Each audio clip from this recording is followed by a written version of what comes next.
we wem lọrụ ngara nya ta keke ugba pụta dị ngara ebido ala aka ijiri wem lọrụ Aga m adịnụ garuo 100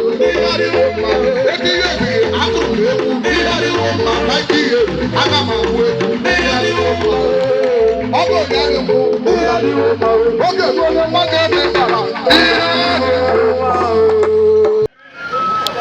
our organizers, our distinguished guests, our awardees, the entire people of Ohoho here present and beyond, may I have the majestic traditional respect to call upon the chairman of Ohoho Council of Traditional Rulers, His Royal Majesty, Eze-Tas Ngwuli, Woko Topo Topo Kuyo Topo Topo. Kotu pranyo no, kupro ni akamba chairman ni mitiko.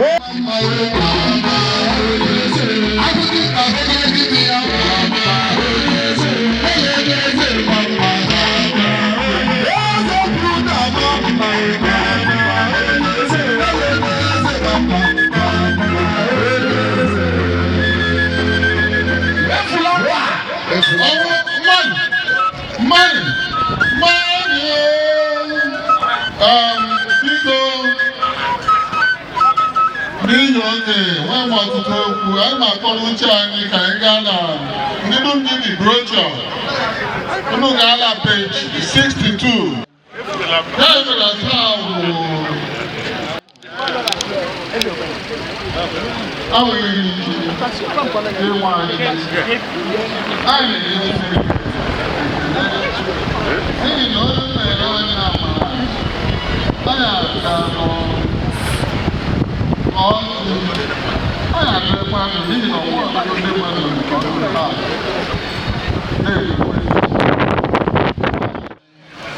rie ekwu ya ndị oge nwoke anyị ndị ọla ahụrụ taa aka hụkwu echi ma afọ ọzọ mgbe anyị ga-emekwa ụdị mmemme ebuli aha nsọ Chineke elu otuto dịrị Chineke na Nwa na Mmụọ Nsọ.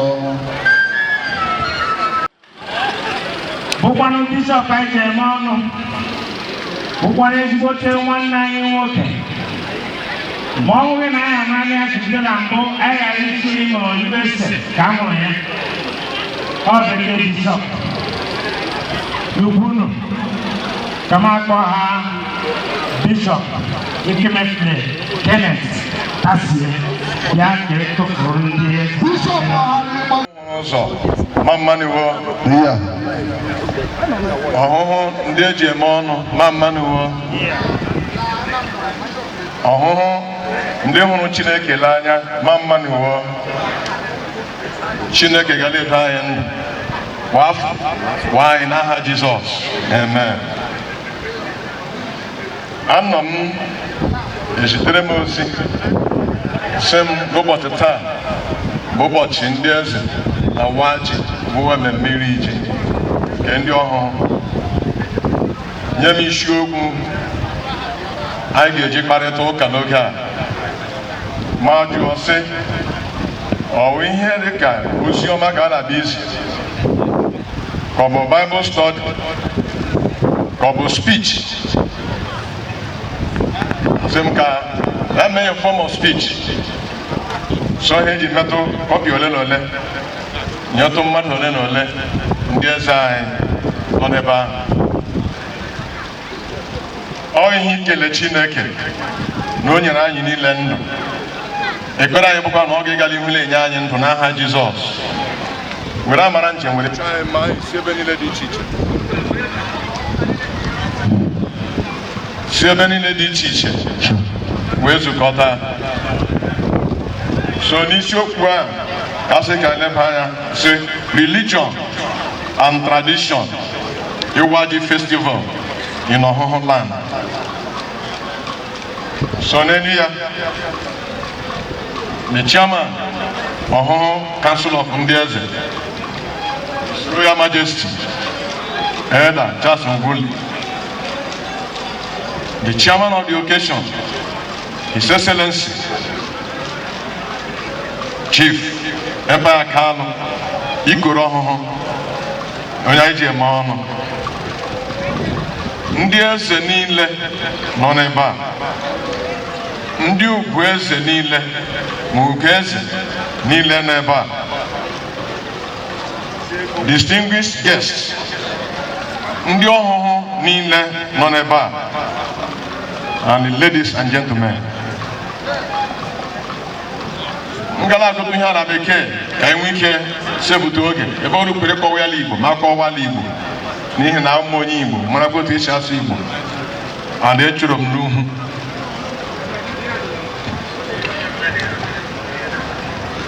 Eji m ohere a let I salute everyone present here today.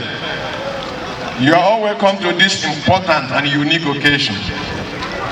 I salute the organizers and for extending invitation to me to speak. The invitation may extend to me as a right, but I see it as a privilege. The invitation sent to me to speak on the topic religion and tradition, the Waji festival in our own land. It's a privilege and honor which is not taken for granted. It is well with our own land and people. I am an Afogaraga.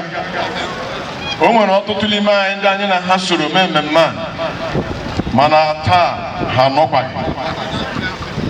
Okwesere. Kai Furuto and Kenke Panyeturu. Daniel Hano, La Fogaraga, Ta, Hanopa. Ni nama mo and Demana Hano Namadeba. Manata, Hanopa. Guy Billy Toto, Panyahu.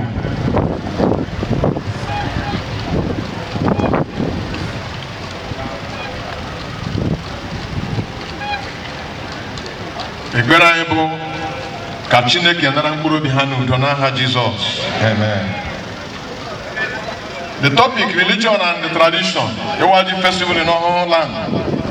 This is Ohoho also, and there is no doubt about it. Once again, I thank God that we are alive to gather to celebrate life, peace, fertility, and harmony. It can only be God.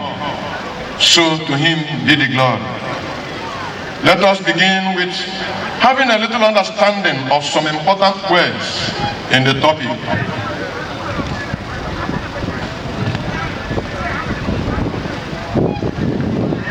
Religion. Scholars have defined religion in different ways. According to Emil Durkheim, religion is a unified system of beliefs and practices relative to sacred things, which unite into one single moral community. He laid emphasis on the fact that religion involves a separation between the profane, that is ordinary life, and the sacred, and that it plays a crucial role in social cohesion and social control by binding people together. Herbert Spencer sees religion as the recognition that all things are manifestations of a power which transcends our knowledge. According to Max Weber, in his sociological approach, he sees religion as a complex social phenomenon that provides meaning and purpose to human life. He explored how religious beliefs and practices interact with other aspects of society, such as economic systems, social structures and practices, and how they evolve along social change. But Adewite, quoting Zuba, stated that religion created the society in as much as God created the universe. That is, you cannot separate God from religion. By this, he opined that all aspects of society, such as marriage, homes, schools, medical institutions, and business corporations, among others, are influenced by religion. Anawola, while collaborating, this states that in Africa traditional religion, society, religion and political authorities were interdependent. Then I can add here that religion is an act of worshiping the supreme being, that is God, living by his dictates and exhibiting practices under his guidance that influence the society. Tradition can be called custom, which is a people's common way of doing things. It is something that many people do and have done for a long time. Deka kobo kolandi otie. I know. Eji mara ba owo odumodu. But all the refine odumodu nke ya. Refine ya lo se international music. That the Mandela Wundibo. You know the beating nani, you begin to celebrate it and celebrate him without even understanding. Only but the beating alone will tell you that. Most times, the people may not know when the custom or tradition started. So it can be seen as the transmission of customs, practices, or beliefs from generation to generation. Examples of such traditions are religious rituals like daily prayers. Daily prayers. Before now, onye bụ okenye n'ezinụlọ mgbe a na-atụ mmanya bụ ọtụtụ ọ ga-epụta bịa tụọ mmanya ya na-atụ mmanya ya na-akpọ oku ma ndị nna nna anyị ha nwụrụ anwụ ma ọbachi dị n'elu. Ọ bụrụ na o meghị ihe ọ dị ka ga-agasị ụbọchị ahụ ọ dị ihe ga-aga ọ ya ha na-akọwa n'ebe a. Examples of such traditions are religious rituals like daily prayers and holidays such as Christmas, Meme Christmas, and or New Yam Festival, and so on. Ewaji Festival. Ewaji Festival or New Yam in Igbo land is a harvest festival celebrated by Igbo people of southeastern Nigeria to mark the end of harvest season and a new farming cycle. Yam, Boji, is a staple crop and a symbol of prosperity and life among the Igbos. The festival involves rituals, prayers, and cultural performances. No wonder the MCG, Mala, all the cultural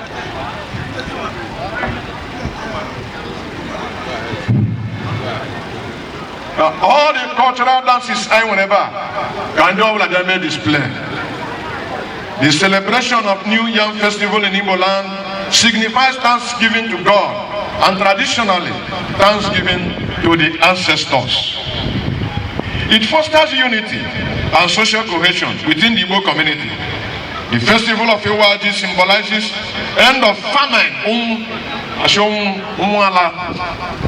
It represents life, prosperity, fertility, and the connection of Igbo people to their root, that is their land and tradition. No one they got America. Ndi Igbo never had a miriji. Ebabla Ndi Igbo no had a miriji. The origin of Ewaji festival can be traced to the agricultural importance of the New Yam, which is considered the king of crops. It is believed that yams originate from Africa and Asia. West Africa is regarded as a major center for the domestication of species like the white guinea yam known as Dioscora rotundata. Approximately 7,000 years ago, Ewaji festival in Ohoho. It is important to know that the New Yam Festival or Iriji in Igbo land did not start with this generation. Its origin could be traced to the ancient times as a Thanksgiving celebration for a bountiful yam harvest. Then I will have to make a little comment. Last year, Ohiji had to go to Reba. I can say, Okari in Kafa. Ohiji, the heap of yam. Last year here. Kafa.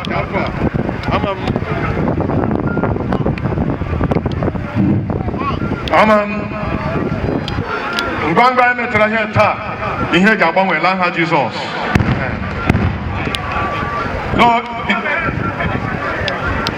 The origin of Iwaji can be traced. I think I have done that. Iwaji Festival in Oho. Oho is located in Umuahia North Local Government Area of Abia State, Nigeria. Oho is known as Oho Bonozo.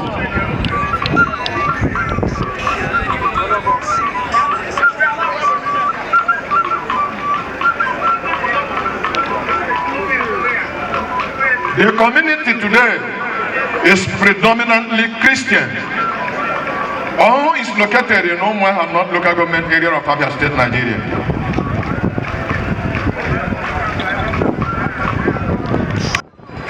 New Yam Festival in Oho is a time of knowing and identifying those who are real farmers by the display of their large bands or heaps of yam.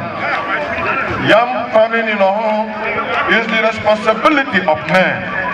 But during the harvest, both males and females are engaged in the job. The festival is a time of extending relief to the poor, widows, and less privileged in the community.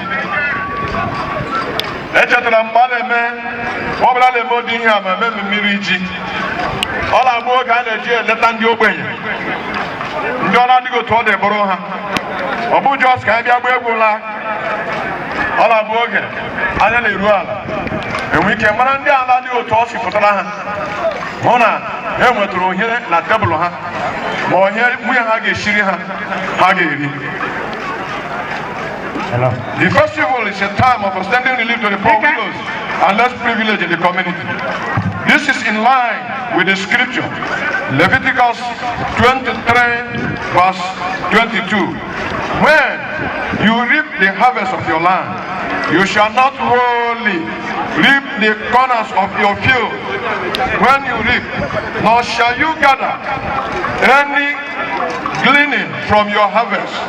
You shall leave them for the poor and for the stranger. I am the Lord your God. See also Leviticus chapter 19 verse 10 and Proverbs 19 verse 17 stating, he who has pity on the poor lends to the Lord, and he will pay back what he has given. We should not ignore this because our forefathers practiced it to obey the Almighty God. It is also a time of thanksgiving to God Almighty for his care, protection, love, and goodness to the people. It is a time of pride, dignity, honor, and identification. I nanya ojiji ndị eze aga huna ya ojiji eji akpa nganga. Omo ga ala akpa nganga. Omo ga ala eji amara ndị na-elesi eze ha anya. Ada hụrụ ndị eze anya ha na-elesi ha anya. Ana ma hụ nganga n'ime ha. Eze anya abụghị ọwụ ndị kweke. Ọra.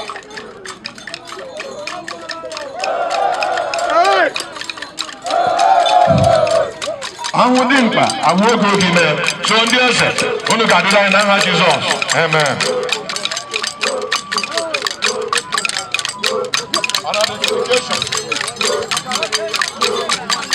I can remember how some of our heroes in the past would engage people who harvested their yams from their farms for days. After the harvesting and settling the laborers, their barns became tourist centers. Inspections will be conducted to get the greatest yam farmer in the community. This is how they were getting those to become SAG. Can we have such people like them today? Can we have such people today? With their wealth, they can go to the farms, they engage in labor.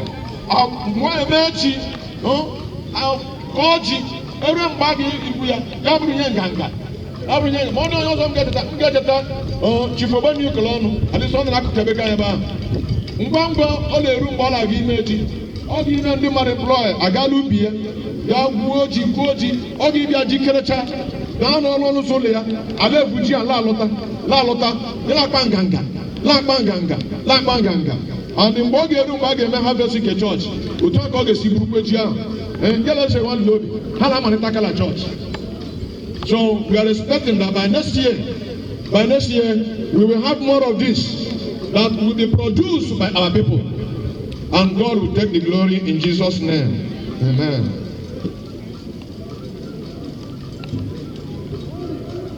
The church and the Iwaji festival. Traditionally, the god of Yam is known as Ayanjoko or Njokoji. Before now, sacrifices were made to this deity through our ancestors for life and grace to harvest our farm produce, especially yam. People would not be allowed to expose the yam nor eat the new yam publicly before the Iwaji festival day. It actually used to be a celebration. The New Year festival is almost similar to first fruit harvest Thanksgiving in the Christian church. In Genesis chapter 8 verse 22, God's covenant with Noah included the promise that seed time and harvest, cold and heat, winter and summer, and day and night shall not cease. This establishes a natural order that continues to this day. It signifies blessing and a time of great joy and appreciation. It represents the result of cultivating a good garden of hard work. I think our young ones, our youths, this has become a challenge. We have edible land, so don't waste your time in drinking and doing irrelevant things. There is something God has deposited in you. Agriculture is feeding nations today. Once again, it signifies blessing and a time of great joy and appreciation. It represents the result of cultivating a good garden of hard work, virtues, and faith. It is a time of Onyeriwe Yechatawanea. This is a factor that makes Ndibo unique. Exodus chapter 23 verse 16 states, celebrate the festival of harvest with the first fruit of the crops you sow in your field.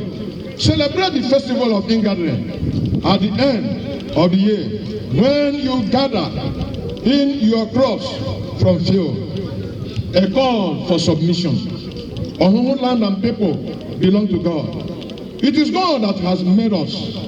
Acts chapter 17 verse 28 states, for in him we live and move and have our being. Every sacrifice of thanksgiving today should go to him alone. He gives us the wisdom, health, and strength to labor, harvest, and progress. If he does not bless our field and labor, our struggle is in vain. We should honor the Lord with our substances and with the first fruit of all our increase, so that our barns will be filled with plenty. Praise the Lord.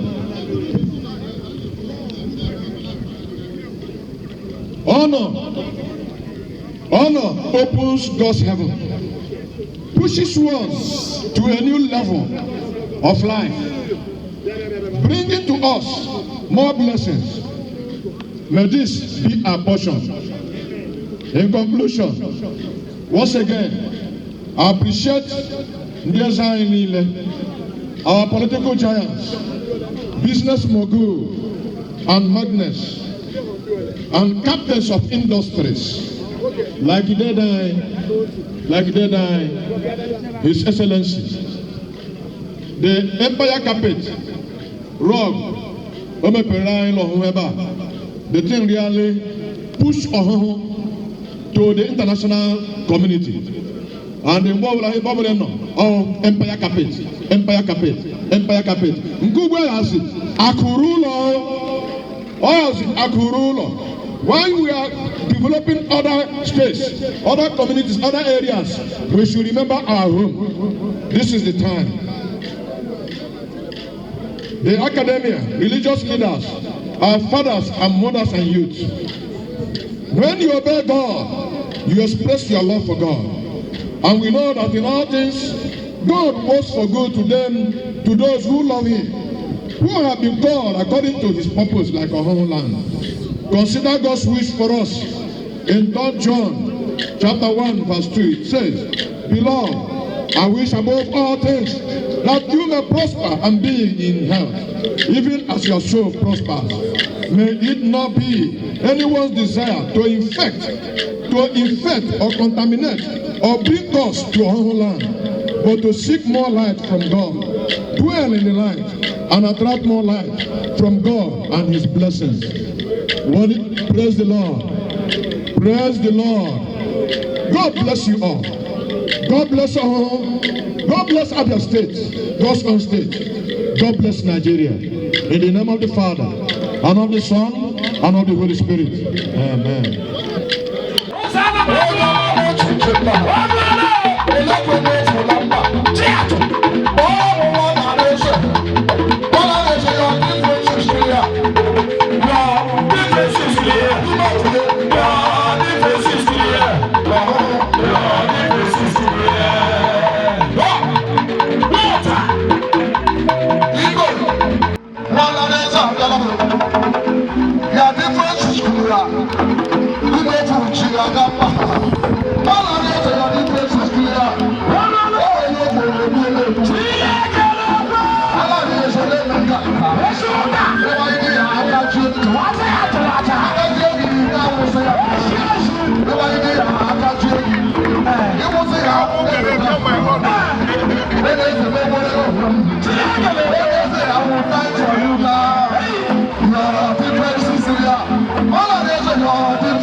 Hey!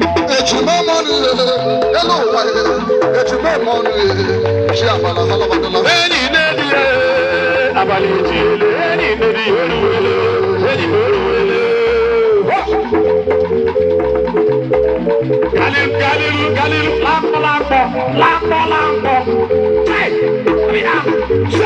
Ṣéèkì. Tòwátà pàpùkù. Pèsè jẹ́nẹ́rà ndị Igbo na Lagos. Pèsè jẹ́nẹ́rà nìyẹn. Elegbenu nwadị ọha mma. Esi olela akamụ nwadị ọha mma. Echi m ga-eme ọnụ ihe. Ole high chief nnụnụ Igwe. Supreme high chief ọchụ njọ. Ndị ọma meja ga mba abịawadịla. Ndị ejeje mba abịawadịla. Oche dike m. Olegbenu pidgin. Pidgin ejimbe m ọnụ ihe. Dede ejimbe m ọnụ ihe. Chineke na-ekwe iche ejimbe m ọnụ ihe. Ọdụ chief. Elu ụwa ihe. Chief Kaba. Ejimbe m ọnụ ihe. Mekọ. Ejimbe m ọnụ ihe. Elu ụwa ihe. Ejimbe m ọnụ ihe. Chi ya abala ha lawadala. Ẹni nẹ́ẹ̀dì abalẹ̀ èjì bẹ́ẹ̀ ni ìgbàwọ̀lá ẹni nẹ́ẹ̀dì abalẹ̀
He's here and he's in Torres. He's a very handsome young man, well known beyond the borders of Nigeria, whose record can never be touched. He's a man of integrity. He's a man whose words remain yes and nothing but yes. We are talking about no other person, a former commissioner for environment and also a former commissioner for finance here in Abia State, and presently a well-recognized leader in our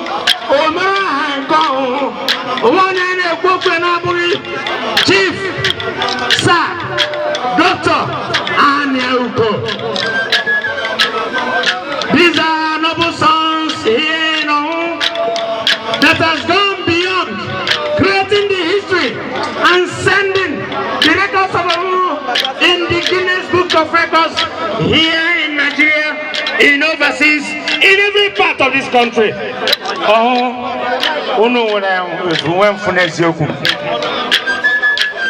You are welcomed.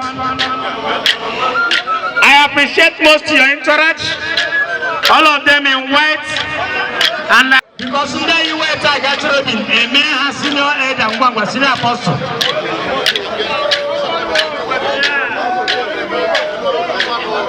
Obiagoja Frontiers, congratulations for well-organized scheme. The Frontiers of Obiagoja. The man who grew gray hair at the age of 14. We really have to watch him.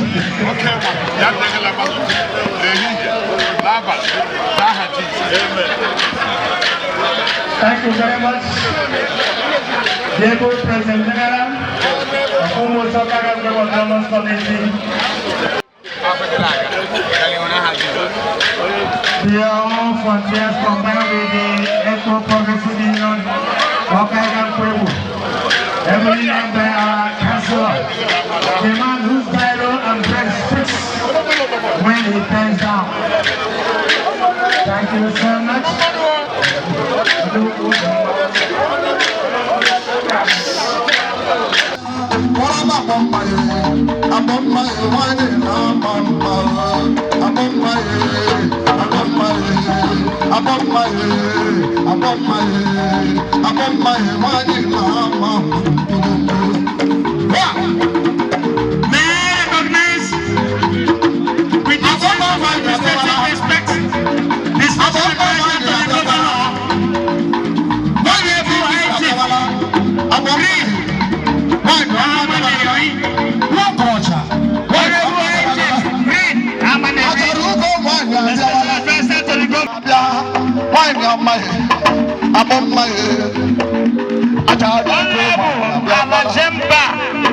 If I'm not mistaken, you're having welcome to this great arena. Thank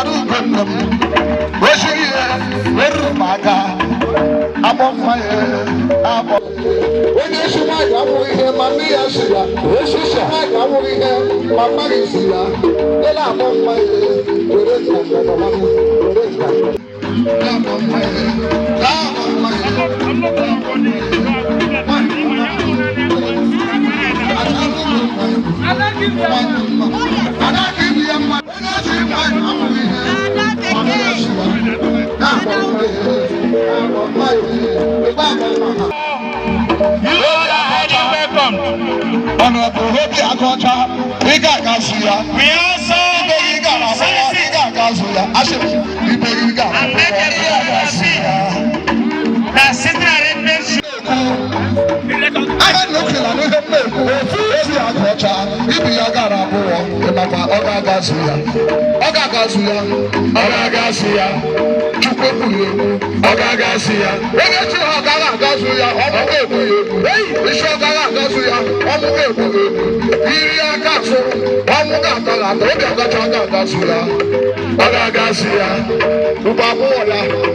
Ebujeme ndị ọhụrụ anyị yọrọ wayo pụta ya ọ wee ji ikele Chineke maka ji ọhụrụ ndị iriwe ekweni ya n'ihi na ọwa obere ihe ọ dị ike nkọchara jiri afọ ole ọ ga-efutu ya na irikweni ya eri ndị anyị nwa nọ ndụ taa ọrụ ahụ butu ya anyị kwesịrị inye Chineke ekele ọ ya kwere ihe anyị na-eme taa ka o tuokwa anyị ndụ ruokwa afọ ọzọ anya ka olekwa ọzọ ndewo.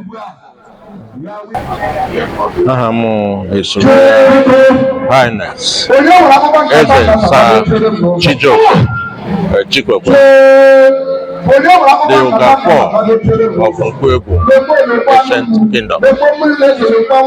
Nine or taa, Iwaji Ohun, 2025. Nine met today. All we tell Chineke. Ladies and gentlemen, Maka ceremony as part of this event for 2025. Ladies and gentlemen, you know this event is na mmepe ndị ọhụrụ niile nye onye na-afọ n'afọ ndewo. A whole lot of them. Royal Majesty is Ambassador.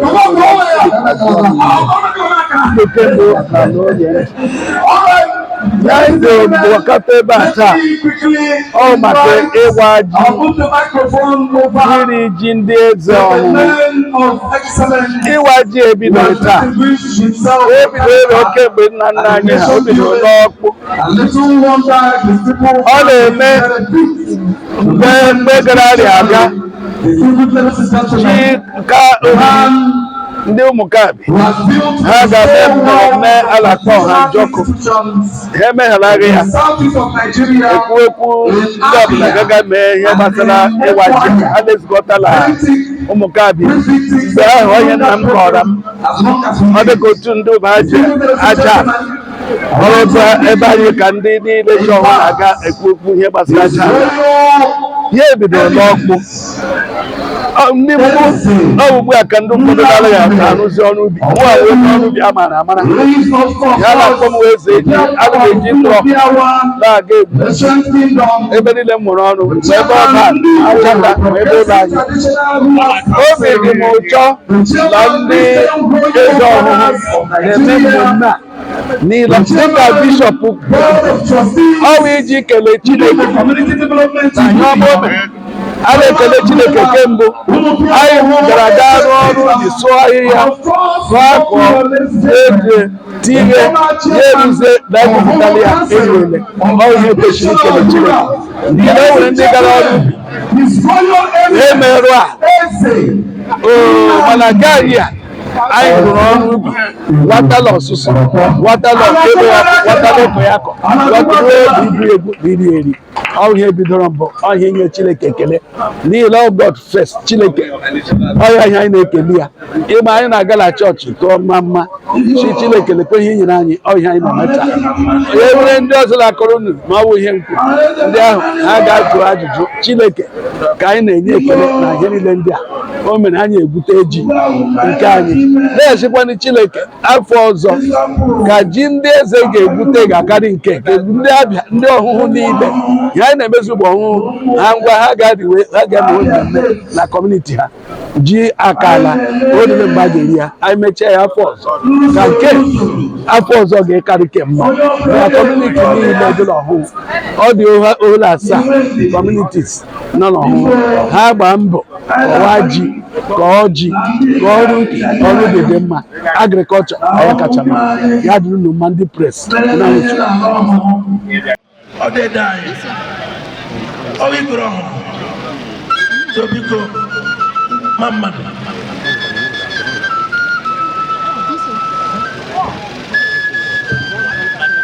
igoro ọhụrụ na kabinet m echiri m nke ọma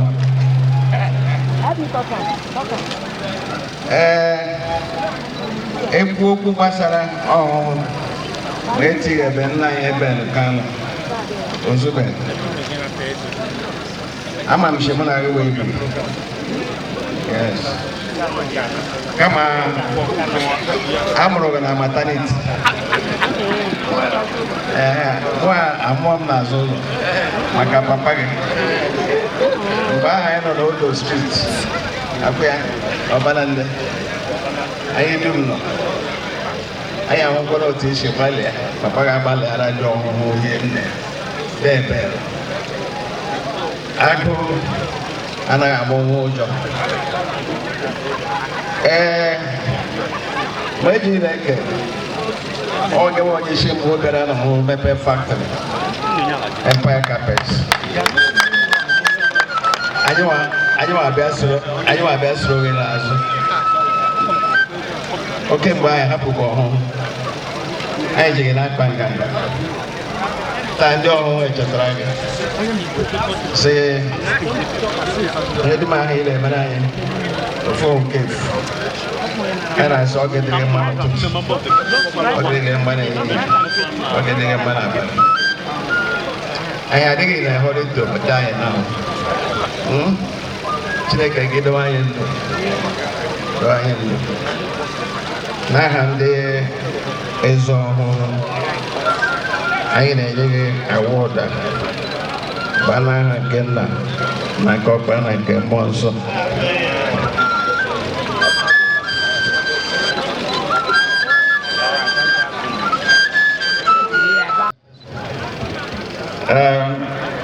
Ọhụrụ mamani o.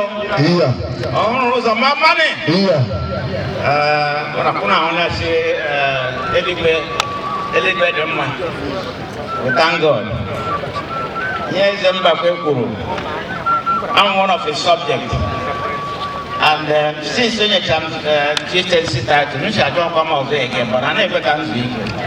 Mmadụ bụ gbafọ to abroad. Mmadụ kwa ege ebido kwa ọzọ. Na-achịala m ikoro ọhụụ. Ikoro ọhụụ. Dr. Emma Ọkpara. What do another title carry it down again? Nke m na-enye m ugbu a kwana, kedu ka ihe ọwụ biko?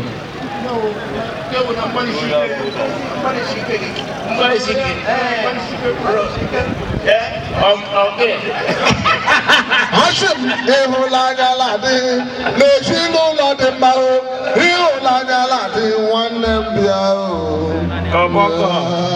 Oge eruola mgbaga eme bara. Oge eruola mgbaga eme bara o, ihe adịwo mma o. Oge eruola mgbaga eme bara o, ihe adịwo mma o. Oge eruola mgbaga eme bara o, ihe adịwo mma o. Oge eruola mgbaga eme bara o, ihe adịwo mma o. Oge eruola mgbaga eme bara o, ihe adịwo mma o. Oge eruola mgbaga eme bara o, ihe adịwo mma o. Ekwe ya kalụ, ihe adịwo mma o. Ikoro lọrọ ọhụrụ, ihe adịwo mma o. Ekwe ya kalụ, ihe adịwo mma o. Aga-eji aka mbara n'ọhụrụ, ihe adịwo mma o.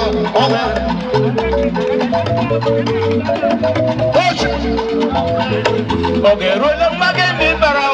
Ihe adịwo mma o. Oge eruola mgbaga eme bara o. Ihe adịwo mma o. Eze. Ihe adịwo mma o. Ihe adịwo mma o. Ndị ogwe eze. Ihe adịwo mma o. Ihe adịwo mma o. Ọrọkọ. Ihe adịwo mma o. Oji agụ. Ihe adịwo mma o. Memba. Ekwe. Ihe adịwo mma o.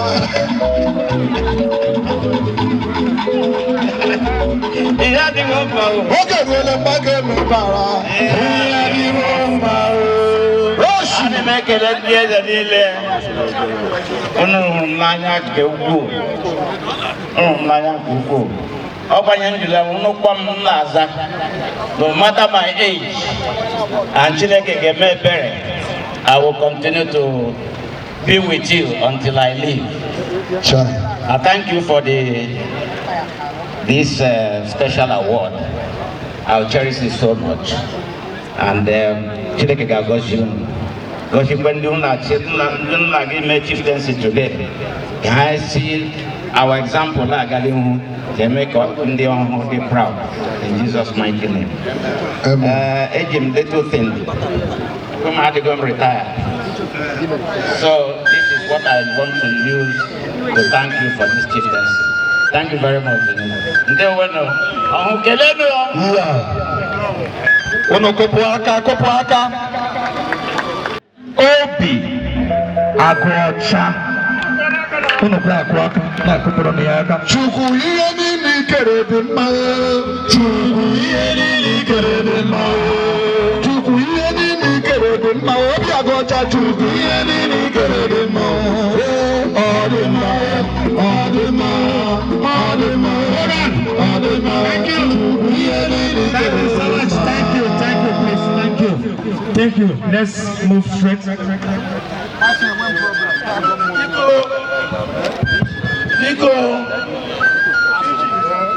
na-agbafu ya ọsọ onye na-enye awọdụ awụ biji awọdụ anyị na-enye nwaanyị nwoke wụ ikwubi okwu n'ihi na ọ dị ndị na-agba gbamgbam ọ dị ndị na-akụ kumkumkum ọwụ igwe onye ọbụla ka ọ mara amara n'ihi na ya enweghị vakansi n'ikwu anụmahịa 2027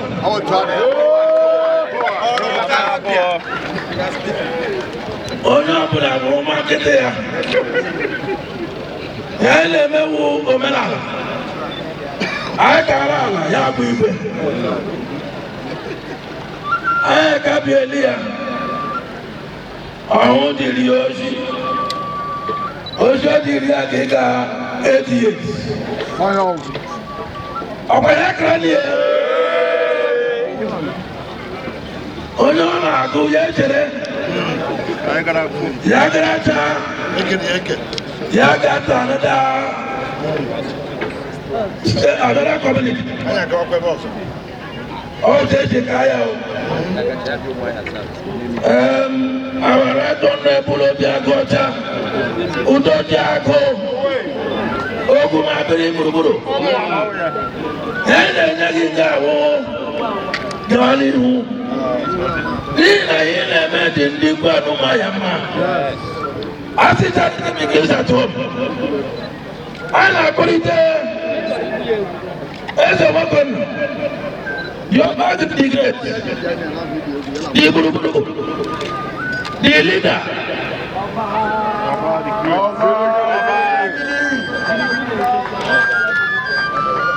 yale biko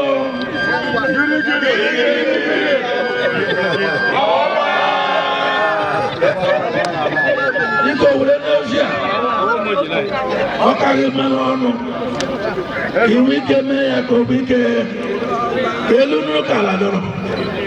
Niko. Ṣé mara ya nna gị mgbe ga etinye microphone?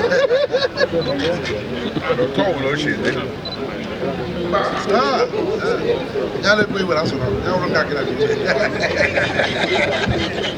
My German, ọ dị ebe a gụrụ mgbe na-afọ Chukwu ihe niile kere dị mma Chukwu ihe niile kere dị mma nke ọbụla ochie ọ ga-adị onye ekwu ya Daniel Eleni Gata Royal Gold of Honor, Icon of Leadership Award. Ọdị ile toro dị bụ gị. Mee mba nwoke, mee mba mba. Ọdị ile toro bụ. Mee iwu, mee ịdọ ndụ. Ọ bụ ihe akwụkwọ nsọ kwuru. Jehova. I had a power. Yes, sir. Here we let this on was okay. People started getting it. Ta! I this on. I don't believe it. I have a logic. Muau is royal kingship. Give the Oba. Oba the great. It's a color kingdom. Any enough for them to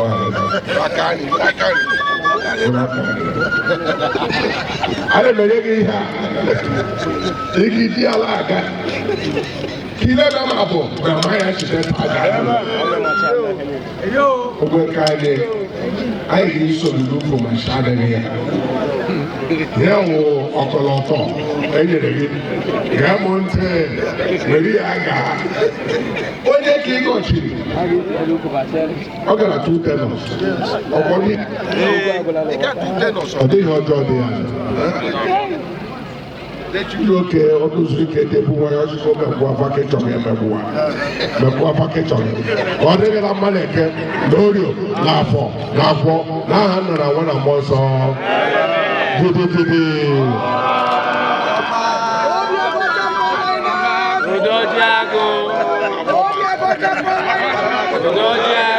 Odoji Lokonago. Obiago frontliners. Mambano. Yeah. Mambano. Yeah. Okay, Mambano. Yeah. Mambano. Yeah. Abia Mambano. Yeah. Yadukuru Jesus. Yeah. Shamu Jakala, Baby Homa. Baby Jakala, no way well. Shamu Jakala, Baby Homa. Yes, you go to it. Baby Jakala, Baby Homa. Oh, yes. Shamu Jakala, Baby Homa. Yes, you go to it. I got it.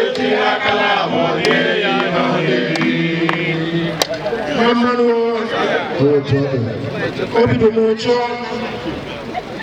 na ndezo atu ma yese we papa na nso ana di ma wo ebem nka onishim toda mu ko bia ba ko ko ndeze on ewo surprise ko do me big no ko so ma ya PG. And the team can lead them. As a market room, so not to come now. I would know if you have someone home 90 and Jamon people, and no money and Gaboni money. I'm a good story. Never going to so many as una masichina kadi ndiga kwenye ngo chitaka ne ike inoko masichina kana ngeno ngeno no masharia no I want to mugi haigi tunamba na yaga ngunu even ajowa ndoni ai kurebe Ichoba bishops, I will have where I'm talking but I am. Obiago Chabu, no joy, I will go to home. Muru, I'm going to go home. No, oh no, oh no,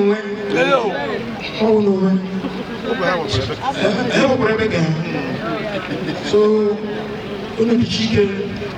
I'm writing a canoe. You're not going to be I can't Amen. Give me that you want to so also to move back home. The man you know, the greatest gift we can give to ourselves is to continue to pray for the unconditional release of Mazi Nnamdi Kanu. That I can't hear with the Takoye, I go with the Takoye, Jesus. Our government to go. And they put a so that means is of a body. And laws of issues, top of much is there, and they will.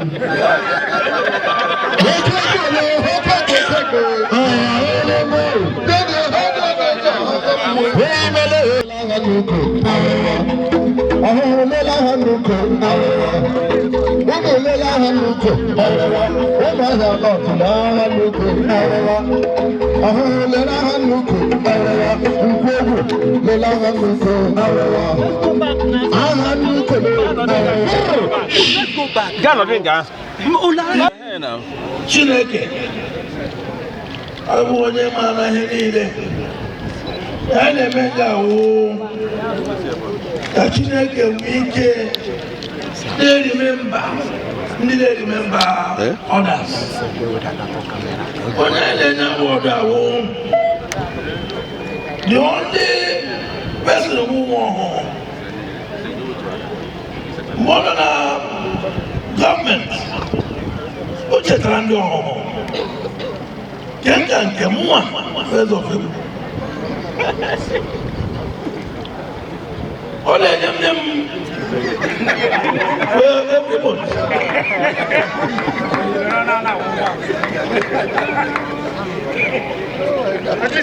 nwoke a ọ bụ nwa ọhụrụ ojú ọ̀nà bọ̀rọ̀ ọ̀hún. Anọ́pàá yẹn jìnnà tètè àpá fàáyé tètè. Even though that Ọ̀nàpàá government. Ọ̀nàpàá government.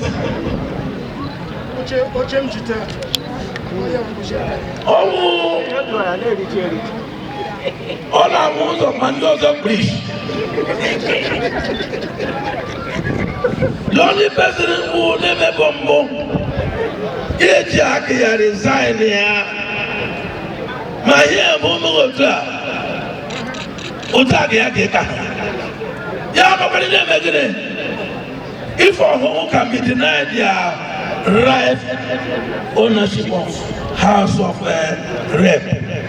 I told you know the last half. You understand there? More fire him. Yeah, I got to that. I'm not to that. I'm because you don't let you go. I should check in on the morning. Go to Bible preacher.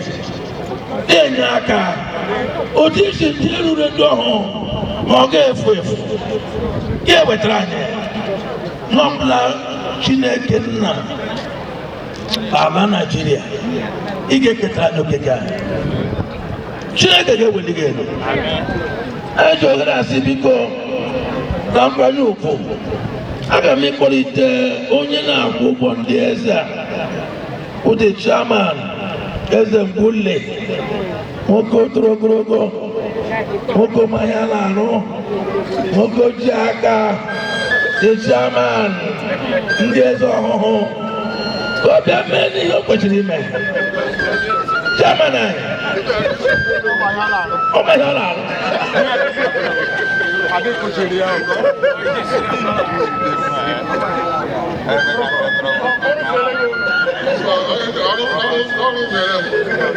Omena, onye kwere agbanwe ka ọ na-eme ọzọ dịka ya bụrụ echeta ochie eme ọhụụ njem ị gara anyị ọkwa anyị ihe ọjọọ ọ dịbeghị nwa ọhụrụ gị nọ nga ga-esi ayọ bịakwutere gị ga-agbakọta ya azụ iji merere ike mkpụrụ gị n'ihi ya anyị echefugo anyị gị na-echeta akwa mgbe ọbụla ga anyị kpọrọ gị mara sị anyị hụrụ ochie na aha ndị eze ọhụụ niile ana m enyefe gị Royal Gold of Honor na iji na-echeta na ịkwado okwe gị sị gị jisikwa ike na okwere ndị ọhụụ Chineke gị gọzi ndị otu a ọbụdịghị mmadụ ike oriri afọ nkwọ n'aha Jizọs. Supreme Leader Obiago Chapter Liners. Supreme Leader. Ọhụụ kelenu biko kama walite na-esi chairman ndị eze bụ His Royal Majesty Eze Charles Ngwuli kama esite n'aka ekele ndị eze niile nọ nga ndị eze niile nọ nga birikwenu wo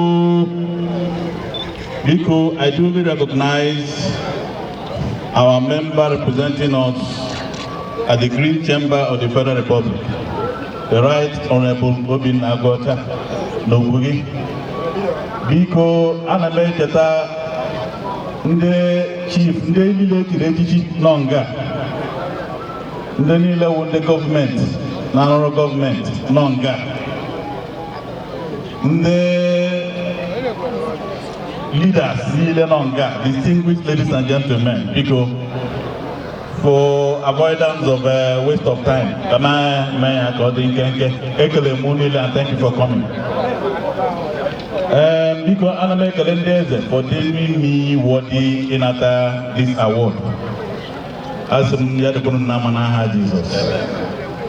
I would like to be very brief because of the number of people that I gave me award today. But one thing that is instructive is that because ebe na eme waji oge je majlis abela force.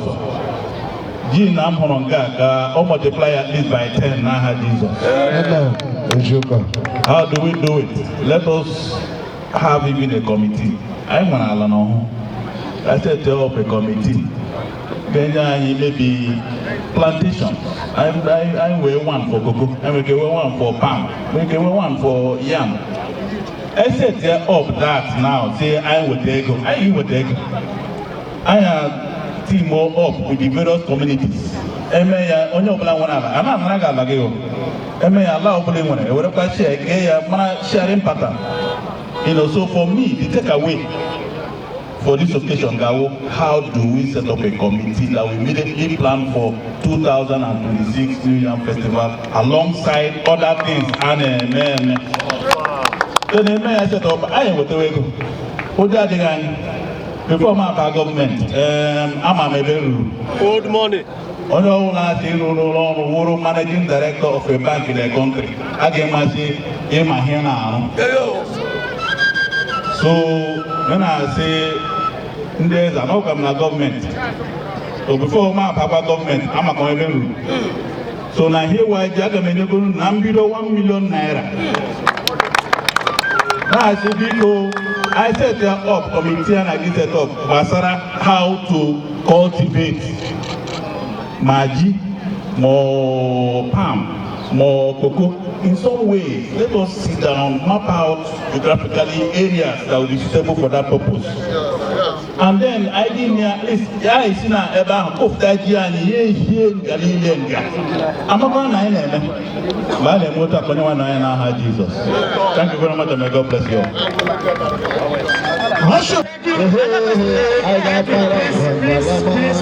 Please, thank you. Let's quickly recognize the presence of Royal High Chief Wazie Okechukwu Johnson. Sitere Chineke ọwụ President General of Worldwide. Ya bịara taa wụ ime mmemme ịwa ji ndị eze ọhụụ. Ana ọwụ niile anya n'iji nwoke nnu omenala Igbo. Ọwụrụ mgbe ụwa mbụ a na-enwe ndị eze, a na-eji enye eze woo. N'ihi na ama m na ha ga-emekwa nke karịrị. Nke ụmụ nta na ọgụ ụgbọala ha ga-ebutekwa anyị isi, butekwa ihe eji echekwakwa obodo. Ana m achị Chineke ya gọzie ha. Ọhụhụ America, led by Royal High Chief Gabriel Manabuchi.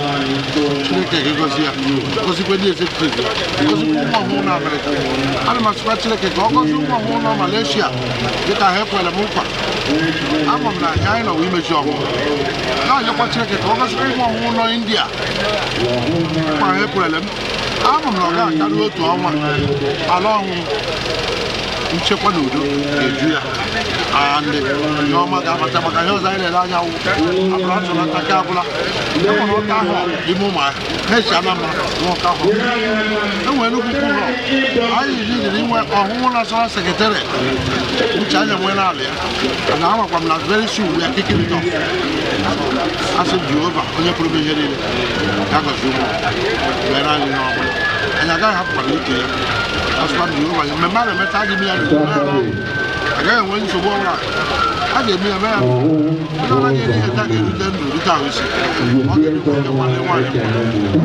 Adị m akọzi ala ọhụụ azụ ise ụbọchị oyi ya edotakwa anyị ihe ọma. Ụbọchị afọ ya kwụọ ihe gbara agwa pụtara anyị. Ụbọchị ya kwụọ ihe juru moto pụtara anyị bụ ihe ọma. Ụbọchị eke ya eketa ngwugwu dị mma. Ya jụrụ ịkwana n'otu aha nke nna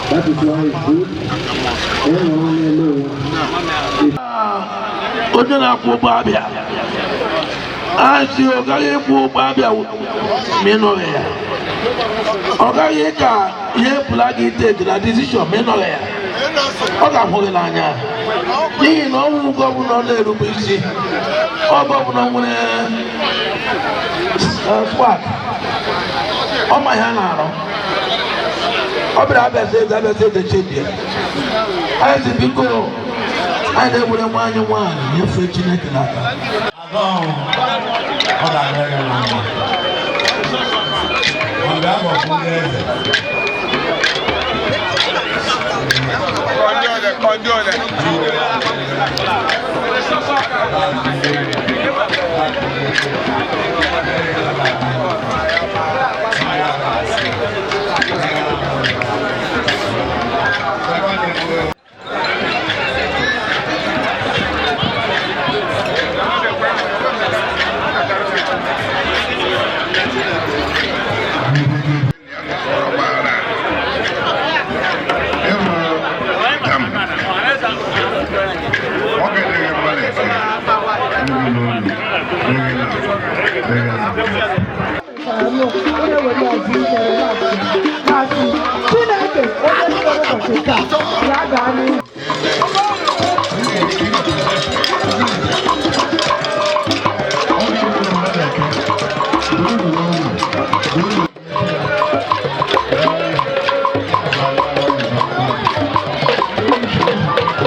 Because, ladies and gentlemen, for Dr. Mkwachukwu Onyema, we are from the prestigious Onyema Royal Dynasty of Umuahia.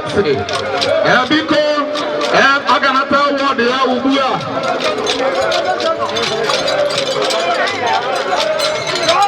Because, Keronya Natalia de award. Because, Ewona Yewo Onye Zibai community.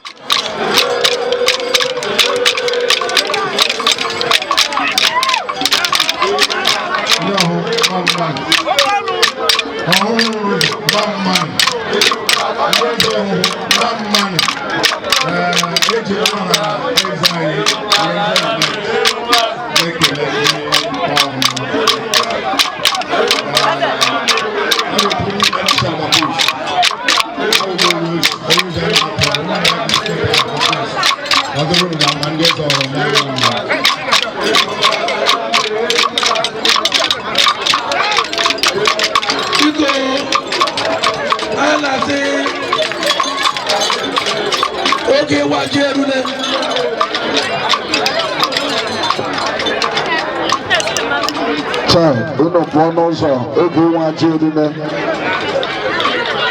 n'afọ tawaju tupu ndị eze iwe omenala Igbo karịa iji amaju ndị eze gọzie ji omenala tawaju tupu ndị ọzọ iwe omenala Igbo karịa iji amaju omenala Igbo onye iji amaju omenala Igbo onye iji amaju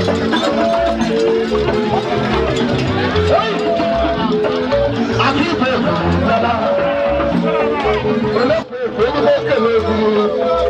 olóla ní kò káyé gbàgbọ́ wọ́n tánà rí ẹsẹ̀ olóko wọn tánà rí ẹsẹ̀ kúrò tọrọ ní wọn tánà rí ẹsẹ̀ akíbe kù lẹ́nu ọ̀fẹ́ nígbà rẹ̀ wọn tánà rí ẹsẹ̀ olóko wọn tánà rí ẹsẹ̀ ó bẹ̀rẹ̀ wọn tánà rí ẹsẹ̀ wọn lẹ́nu ẹsẹ̀.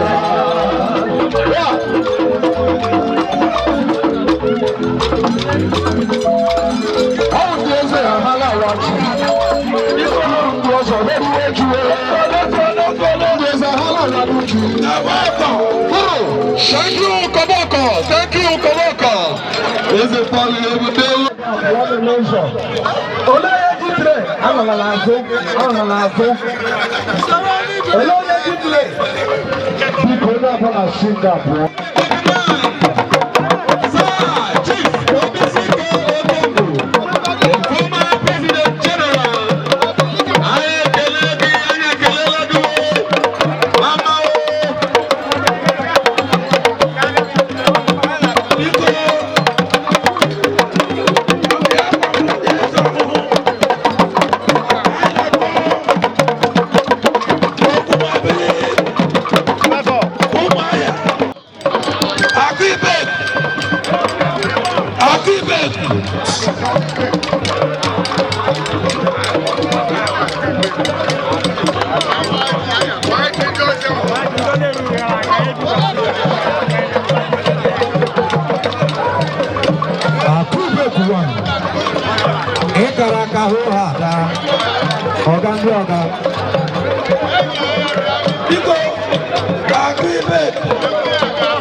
Just one after the other.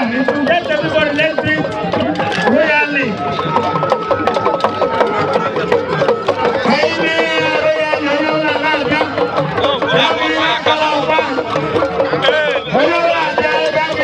Let us not rush it.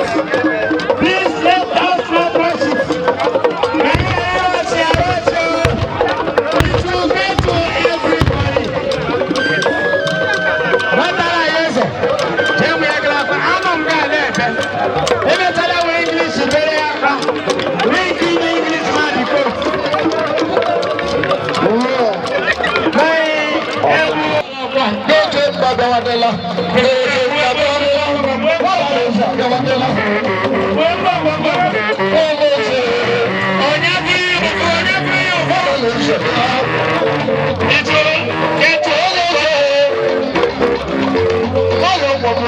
Get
Please, thank you.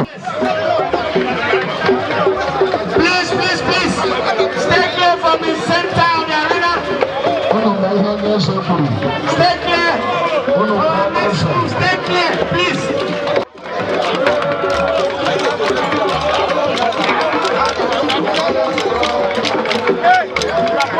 Thank you, please, thank you. Leave the center of the field, leave. We are people, you leave, please. I know you know, people, you leave.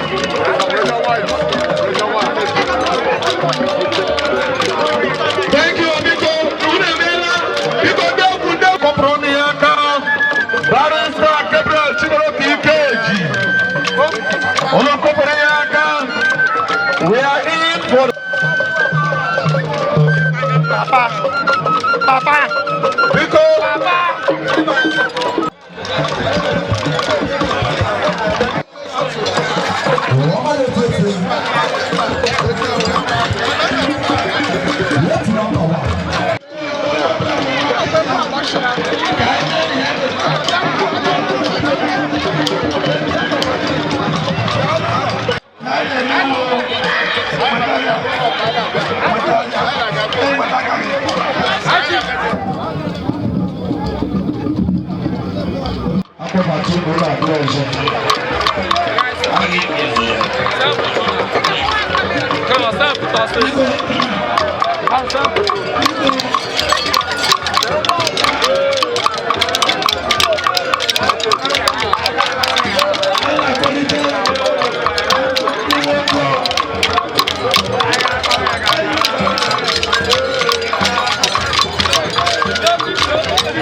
the son of the son, the son of Amu,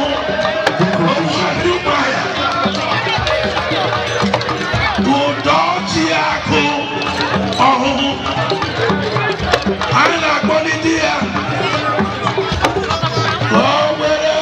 Yelile from Abuja, Marandia. Apa kempa kiki bi video. Ana kemo. Unopposed. 2027. And we are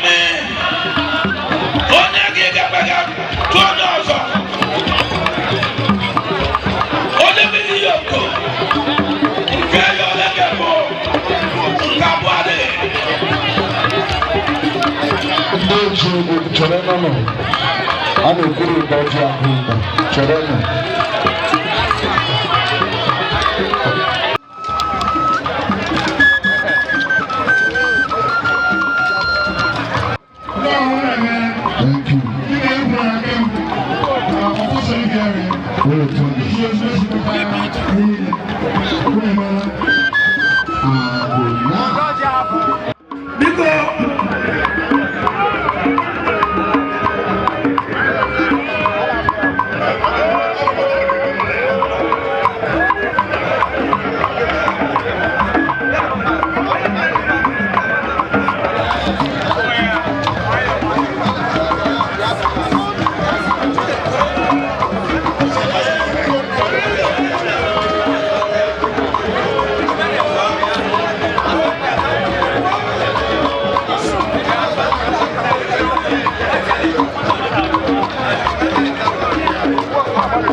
My brother with her. TPM. Frenchman. TPM with her. I do I'm giving no more. Who I have first. Okay. So I will go here. I will not here. All I have, Umoya, Umos, Umuakule, here. Moga Massim, Maga, represent here. Kamaga today, the number. Okay, I'm my former chairman. He's present here. Oh, sorry. You're right. Then,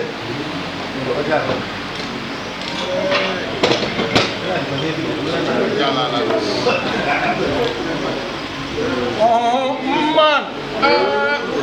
Abia State, man. Nigeria, mma.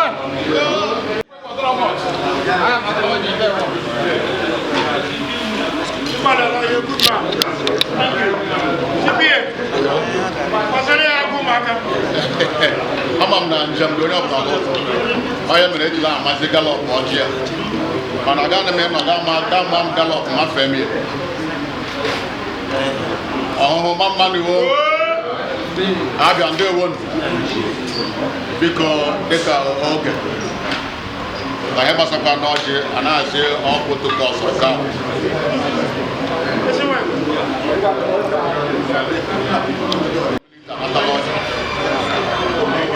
dịka mfe autonomous community si nata ọjị aka ndị egwu ukwu akụnụnụ ya ahụ egwu obi ọhụụ akụnụnụ ya ahụ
Ndewo, aha m achọ ọcha abụ m onye Ogbodi Ukwu Ụmụọpara bụkwara the traditional prime minister of Ụmụọpara gburugburu na-elekọta ndị eze niile nọ n'Ụmụọpara. Mmemme a na-emetụ taa n'ọhụhụ bụ mmemme ịwa ji. Mmemme ịwa ji ọ bụ gịnị? Ọ bụ mmemme ịkwanyere oke mkpụrụ ka a kụrụ n'ala Igbo. Ọ na-akụ mkpụrụ hiri nne na ọrụ anyị na-arụ na-agwọ. Ọ naanị ji ka a na-akwere na-akwere akpụ ofu, ọ bụghị na ha abụghị mkpụrụ na mkpụrụ ndị ka ọzọ na-akwere ahụ, ma ji nwere nkwenkwe dị iche. Adịghị ha na-ekweghị ji meela mbụ, ekwe ji lụọ ọtụtụ nwaanyị, kwere ji mụọ ụmụ bara ụba, mụchie ezinụlọ, ma ahụ ndị gara ọrụ gaje kọọ ọrụ. Ekwekwe ji maa ohu n'ala Igbo, ma ahụ ndị gara ala ọrụ. A na-akwụgara ji ọtụtụ ọwụ na ndị gara chọọchị ya wụ harvest dịka a na-akpọ ya n'okwu bekee. Mana n'omenala Igbo anyị, ụlọ awa were ụbọchị ka dị taa waa ji. obodo vileji ndị ọzọ n'ọnụmara ndị ọzọ abịa riwe ntụrụ ji. So ihe anyị mere taa bụ ka emepe mmemme iri ji ka ọnụmara ndị ọzọ nwee ike eriwe ji. Anyị na-ekele onye anyị nọ nga ya bụ National Prime Minister Woma Wade Sunday. Na-ekelekwa ọhụhụ niile na ha mere ka omenala Igbo pụta ihe, omenala Ụmụahịa pụta ihe. Ndewo. Royal High Chief Sir Wade Sunday Efulamba Woma, Treasurer Prime Minister Nkwuegwu Autonomous Community, Treasurer Prime Minister 1, side 2. Mewaji wee evu eme ọhịa na-eme Walokpo, one of the most celebrated activities that na-eme as a culture and tradition. Always all the harvest uwe ihe ubi isi ikele Chineke na ihe anyị kọrọ mmiri amị aghọọ ya erikweni aka iri ji most of iri ji fere awara ji awachazi eji abịa riwezi eji ọhịa mere taa atụ ọhịa kwụrụ ya ọhụụ all the way from California just for this celebration ke onyewa ji ndị eze ọhụụ emechazi ya ndị other communities abịa riwezi ka ha laa amalama na village lahịa. Yes, it should be. This is watching this on where is ego. It was actually made a metie for security. You know that they were at the secure. The borders of our home is secure. Land the matter, the last person didn't lose each. How you can not be at the ham had a comfortable here lola. Our home is secure. Can be here my bedroom. You obviously can see that. All the hemu here lot of bed okay, bed is secure. I can make that tradition may continue. Keep it secure. I don't be comfortable. You know, like we, no man like Gary, no man can adapt myself. So yes, we hope for that.